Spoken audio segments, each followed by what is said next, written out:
So today I'm lucky enough to have Emily Boston sitting here with me, who is a TV trackside presenter and also has worked for Channel 7 in Australia. She does an awesome job, and Emily and I have worked together on heaps of projects before, and I absolutely think that she is the one to be able to help many of you guys do better videos, because I know personally it's something that makes me so nervous.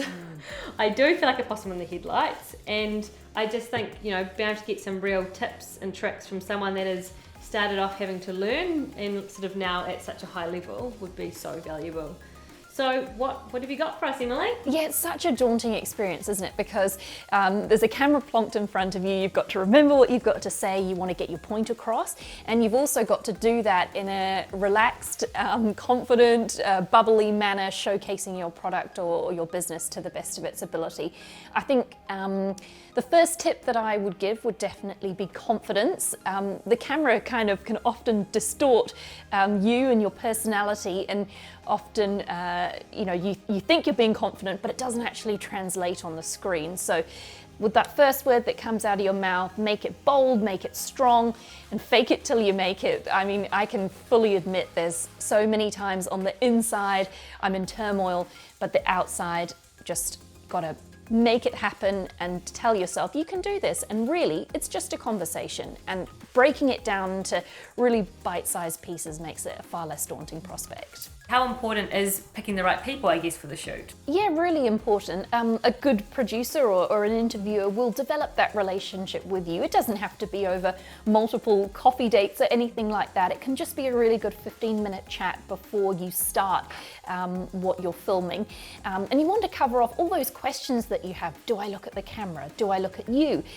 Can we re-record this if I stuff it up? They're all really important things that make the person being interviewed feel comfortable and feel relaxed. And once you've got those things in order, I think it's a much more achievable thing. It's not so daunting because you know what to expect, and the person controlling the interview will guide you through it. They're there to hold your hand. If you run out of things to say, use them. That's what they're there for. Let them do the hard work. You just answer their questions.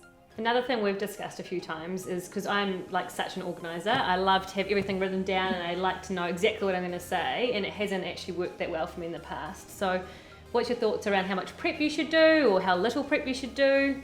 I'm a bit like you, I'm an over-organizer, and when I first started off in the industry, I used to over-prepare. I'd have notes on notes on notes, and I'd end up sort of scrambling around wanting to say exactly what I've written down.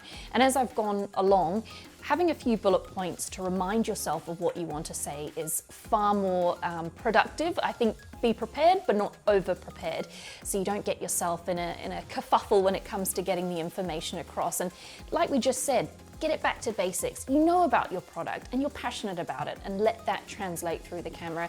Be authentic. People want to get to know you. If you're bubbly and you're funny, let that come across, let that shine through, and that really will engage with people who are watching the video content. Thanks so much for the time. I know it's going to be really useful for a lot of my clients, so thanks. No, thanks for having me.